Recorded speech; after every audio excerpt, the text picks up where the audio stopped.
Welcome to the second of our German Bagration tank hunter guides. The subject of this video is the Marder 3M, a particular favourite of mine with the nice open crew area there. We're going to be painting the tracks separately, folks, so we'll just make sure we're not going to be working on them during assembly.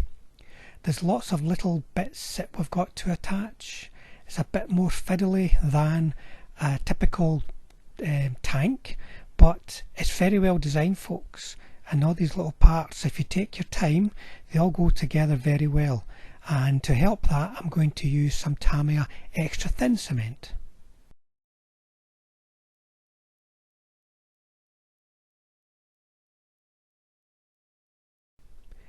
Before assembling the main hull, I'm working on little bits such as the travel rest for the gun. These shells are in the ready position on the inside of the hull. You're not going to stick them easily into the body of the hull when it's assembled, so a little bit of planning and sub-assembly goes a long way. Stick the gun in, make sure it's nice and straight in that mantlet, and then we're ready to put the hull together. It's quite a nice simple fix, just make sure that front is lined up, there's no gaps on the side, same with the back. And this is where it potentially gets a bit tricky. Just take your time to make sure these side plates are meeting the back edges there, as you can see, and then also the front part of the mantlets, the fixed part of the mantlet. And then the gun is ready to get put in place, and we're done.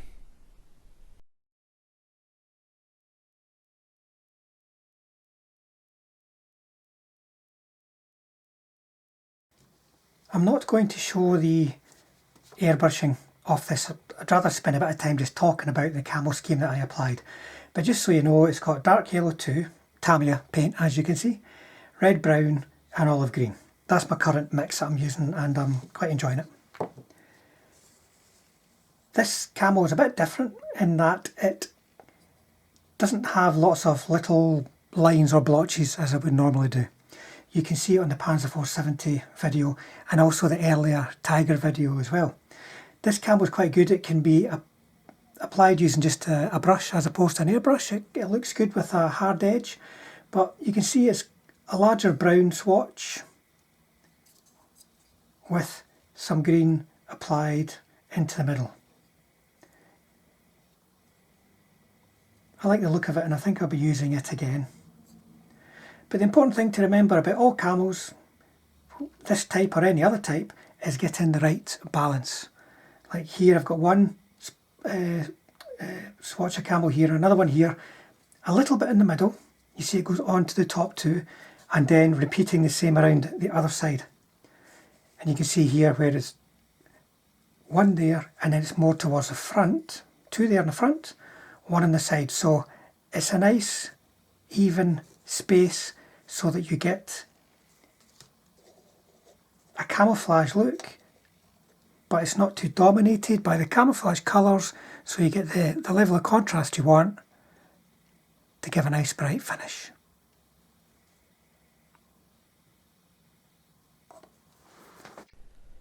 Painting the tracks and the wheels separate from the vehicle makes our life a lot easier. There's less chance of us getting any paint on the tank, and more ease to reach around all the awkward areas so we get proper coverage. The teeth of tracks can be quite hard to cover fully. You don't want bare paint showing. So I'm using my usual base colour for tracks here, which is US Olive Drab. It's a nice dark, earthy, stony kind of colour. After applying a dry brush of some kind of metallic colour just to give it that edge, I'm now painting the tyres, and I'm using Panzer Ace's dark rubber for this.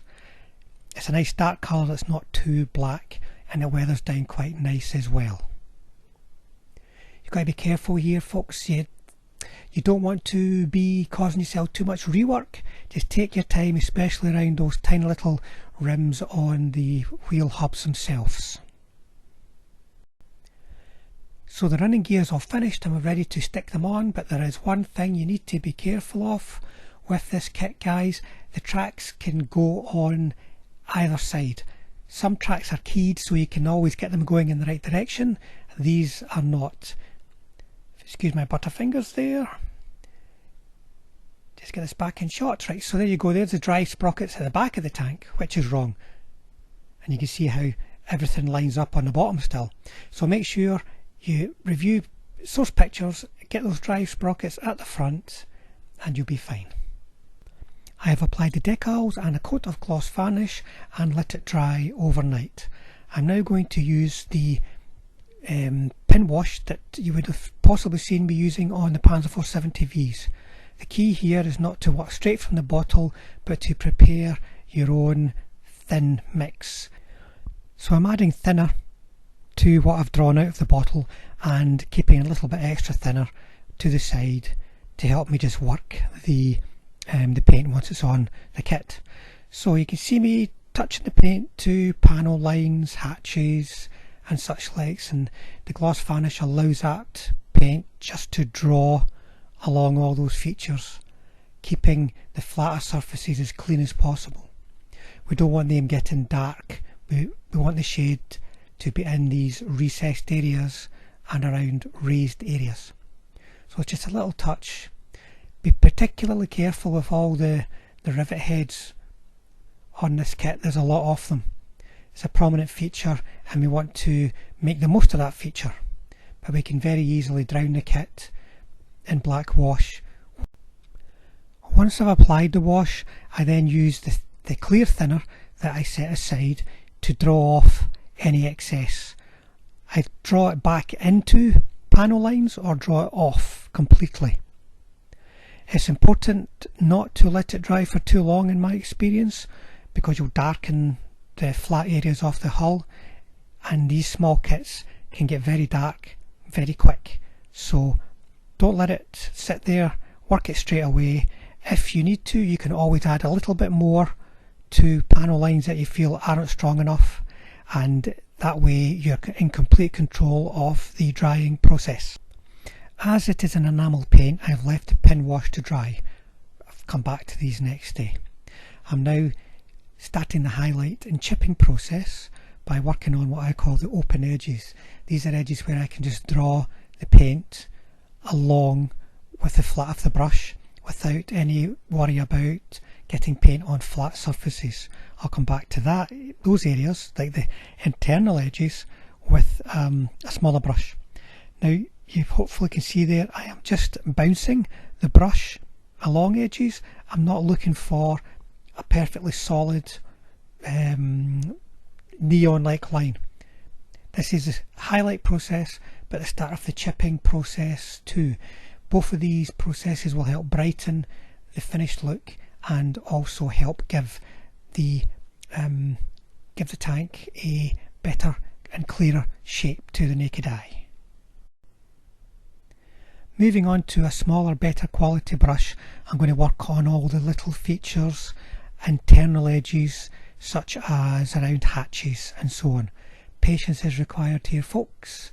It can easily get out of hand and you can end up with just far too thick lines basically.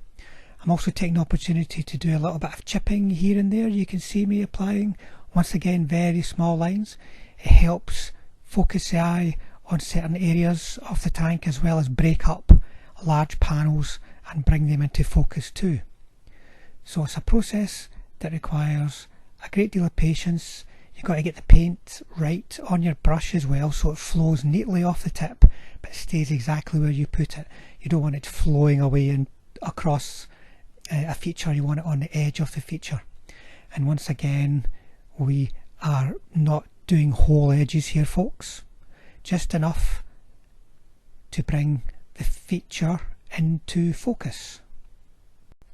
Now we're on to the final stages of this highlighting and chipping process, the fenders and the rivet heads. And here I'm almost using a dry brush process just to pick them out, but the brush should not be too dry. Now we're adding a little bit of dark exposed metal to the larger chips or to the areas where the hull is lighter.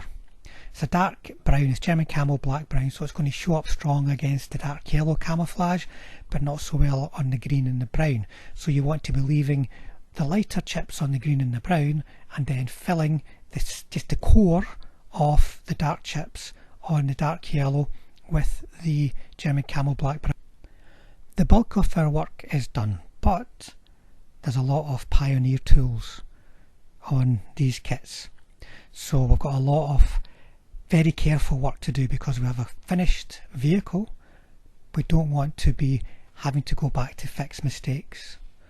But it's important when you're painting these things that you bear in mind they are three-dimensional. They can be seen from different angles. So you have to go along the sides of the spades and the rods and the wire cutters and so on. You have to go along the side of them.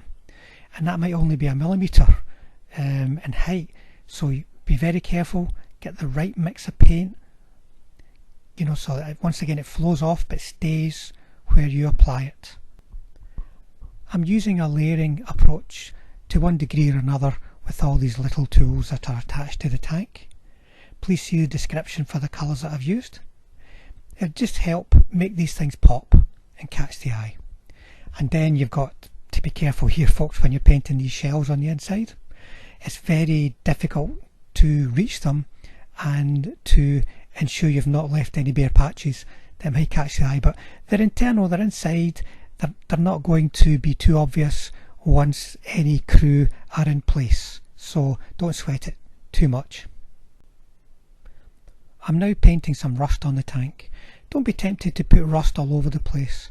It's a nice thing to work with and catches your imagination and good to be creative with, but just put it where it should be. In this case I'm putting it on the exhaust because exhausts do get hot, paint flakes off, rust can appear, so this is somewhere where you can sort of go to town with that rusty look.